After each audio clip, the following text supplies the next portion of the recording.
You are listening to the audiobook edition of Glimpses of World History, written by Jawaharlal Nehru and first published in 1934. This audio presentation has been created by Giribala Joshi using advanced text-to-speech technology. Chapter 45, The Middle Ages. May 14, 1932. You will remember my telling you of the Earth Shastra, the book written by Chanakya or Kautilya, who was the chief minister of Chandragupta Maurya, the grandfather of Ashoka. In this book we were told all manner of things about the people and methods of government of those days. It was almost as if a window were opened which enables us to have a peep at India in the 4th century before Christ. Such books giving intimate details of administration are far more helpful than exaggerated accounts of kings and their conquests. We have another book which helps us a little to form an idea of India in the Middle Ages. This is the Nitisara, of Shukracharya. This is not so good or helpful as the Earth Shastra, but with its help and that of some inscriptions and other accounts we shall try to open a window into the 9th or 10th century after Christ. The Nitisara tells us that, neither through color, nor through ancestors can the spirit worthy of a Brahmin be generated. Thus, according to it, caste division should not be by birth, but by capacity. Again, it says, in making official appointments work, character, and merit were to be regarded, neither caste nor family. The king was not to act upon his own opinions, but upon the opinion of the majority of the people. Public opinion is more powerful than the king, as the rope made of many fibers is strong enough to drag a lion. These are all excellent maxims, good even today in theory. But as a matter of fact, they do not take us very far in practice. A man can rise by capacity and merit. But how is he to acquire the capacity and merit? A boy or a girl may be quite smart and may become a clever and efficient person if suitable education and training are given. But if no arrangements are made for the education or training, what is the poor boy or girl to do? In the same way, what is public opinion? Whose opinion is to count, as the opinion of the public? Probably the writer of the Nitisara did not consider the large number of Shudra workers as entitled to give any opinion. They hardly counted. Public opinion was perhaps just the opinion of the upper and ruling classes. Still, it is interesting to notice that in Indian polity in the Middle Ages, as before, autocracy or the divine right of kings had no place. Then we are told of the king's council of state and of the high officers in charge of public works and parks and forests, of the organization of town and village life, of bridges, ferries, rest houses, roads and, most important for a town or village, drains. The village panchayat had full control over the affairs of the village, and the panchas were treated with great respect by the king's officers. It was the panchayat that distributed lands and collected taxes and then paid the government tax on behalf of the village. There appears to have been a big panchayat or Maha Sabha which supervised the work of these panchayats and could interfere if there was need for it. These panchayats also had judicial powers and could act as judges and try people. Some old inscriptions from South India tell us how the members of the panchayats were elected, their qualifications and disqualifications. If any member did not render accounts of public funds, he was disqualified. Another very interesting rule seems to have been that near relatives of members were disqualified from office. How excellent if this could be enforced now in all our councils and assemblies and municipalities. There is mention of a woman's name as a member of a committee. So it appears that women could serve on these panchayats and their committees. Committees were formed out of the elected members of the panchayats, each committee lasting for a year. If a member misbehaved, he could be removed at once. This system of village self-government was the foundation of the Aryan polity. It was this that gave it strength. So jealous were the village assemblies of their liberties that it was laid down that no soldier was to enter a village except with a royal permit. The Nitisara says that when the subjects complain of an officer, the king should take the side not of his officers but of his subjects, and if a large number of people complain, the officer was to be dismissed, for, says the Nitisara, who does not get intoxicated by drinking of the vanity of office. Wise words which seem to apply especially to the crowds of officials who misbehave and misgovern us in this country today. In the larger towns, where there were many artisans and merchants, guilds were formed. Thus there were craft guilds, banking corporations and mercantile associations. There were, of course, religious organizations also. All these organizations had a great measure of control over their domestic affairs. The king was enjoined to tax people lightly so as not to injure them or bear heavily on them. He was to levy taxes as a garland maker gathers flowers and leaves from the trees in the forest, not like a charcoal burner. Such is the fragmentary information that we can pick up about the Middle Ages in India. It is a little difficult to find out how far practice fitted in with the theory laid down in the books. It is easy enough to write of fine theories and ideals in books, but it is more difficult to live up to them. The books, however, help us to realize what the ideology or the ideas of the people were at the time, even though they may not have practiced them wholly. We find that the kings and rulers were far from being autocratic rulers. Their power was kept in check by elected panchayats. We find also that there was a fairly advanced system of self-government in the villages and towns, and that there was little interference with this by the central government. But when I talk of the ideology of the people, or self-government, what do I mean? The whole social structure in India was based on the caste system. In theory, this may not have been rigid, and may have been open to merit or capacity, as the Nitisara says. But in reality this means very little. The ruling classes or castes were the Brahmins and Kshatriyas. Sometimes there was conflict between them for mastery, more often they ruled jointly and accommodated each other. The others they kept down. Gradually, as trade and commerce increased, the merchant class became rich and important, and as it grew in importance, it was given certain privileges and freedom to arrange the domestic affairs of its guilds. But even then it had no real share in the power of the state. As for the poor Shudras, they remained the bottom dogs right through. And even below them were others still. Occasionally men from the lower castes made good. Shudras were even known to become kings. But this was a rare thing. A more frequent method of rising in the social scale was for a whole subcaste to go up a step. New tribes were often absorbed into Hinduism at the bottom. Slowly they worked themselves up. You will see, therefore, that although there was no labor slavery in India as in the West, our whole social structure was one of gradations, one class over another. The millions at the bottom were exploited by and had to bear the weight of all those at the top. And the people at the top took care to perpetuate this system and to keep the power for themselves by not giving opportunities of education or training to these poor people at the bottom of the ladder. In the village panchayats perhaps the peasantry had some say and could not be ignored, but it is highly likely that a few clever Brahmins dominated these panchayats also.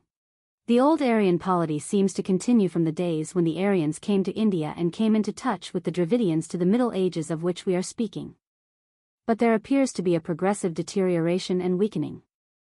Perhaps it was growing old, and perhaps the repeated incursions from outside gradually wore it down. It might interest you to know that India was great in mathematics in the old days, and among the great names is that of a woman, Lilavati. It is said that it was Lilavati and her father, Bhaskaracharya, and perhaps another man, Brahmagupta, who first evolved the decimal system. Algebra is also said to be of Indian origin. From India it went to Arabia, and from there to Europe. The word algebra is from the Arabic. End of chapter 45, titled, The Middle Ages. Chapter 46, Angkor the Magnificent and Sri Vijaya. May 17, 1932. We shall now pay a brief visit to farther India, the colonies and settlements of people from South India in Malaysia and Indochina. I have already told you how these settlements were deliberately organized and arranged. They did not just grow up anyhow. There must have been frequent journeys across the seas and a sufficient mastery over the seas to permit of this deliberate colonization simultaneously at several places. I have also told you that these colonies began in the 1st and 2nd centuries of the Christian era. They were Hindu colonies bearing South Indian names. After some centuries Buddhism gradually spread, till nearly the whole of Hindu Malaysia had become Buddhist. Let us go to Indochina first. The earliest colony was named Champa, and was in Annam. There we find in the 3rd century the city of Pondarungam growing up. 200 years later the great city of Cambodia flourished. It was full of great buildings and temples of stone. All over these Indian colonies you will find mighty buildings growing up. Architects and master builders must have been taken across from India, and they carried on the Indian traditions in building there. Between the different states and islands there was a great deal of competition in building, and this competition resulted in a high type of artistic development. The people living in these settlements were naturally seafaring folk. They or their ancestors had already crossed the seas to reach these places, and all round them was the sea. Seafaring folk take to trade easily. So these people were traders and merchants, carrying their wares across the seas to the different islands, to India in the west and to China in the east. The different states in Malaysia were thus controlled largely by the merchant classes. Often there was conflict between these states and great wars and massacres. Sometimes a Hindu state waged war against a Buddhist state. But the real motive for many of these wars in those days seems to have been trade rivalry, just as in these days wars take place between great powers for markets for the goods they manufacture. For 300 years or so, up to the 8th century, there were 3 different Hindu states in Indochina. In the 9th century a great ruler arose, Jayavarman, who united all these and built up a great empire. He was probably a Buddhist. He began building his capital at Angkor, and his successor, Yashovarman, completed it. This Cambodian empire lasted for nearly 400 years. As empires go, it was supposed to be splendid and powerful. The royal city of Angkor Thom was known all over the east as Angkor the Magnificent. It was a city of over 1 million people, larger than the Rome of the Caesars had been. Near it was the wonderful temple of Angkor Wat. In the 13th century Cambodia was attacked on several sides. The Annamese attacked in the east, the local tribes in the west. And in the north the Shan people were driven south by Mongols, and finding no other way of escape, they attacked Cambodia. The kingdom was tired out by this constant fighting and defending itself. Still the city of Angkor continued to be one of the most splendid cities in the east. In 1297, a Chinese envoy, who had been sent to the Cambodian king, wrote a glowing description of its wonderful buildings. But suddenly Angkor suffered a terrible catastrophe. About 1300 AC, the mouth of the river Mekong became blocked by deposits of mud.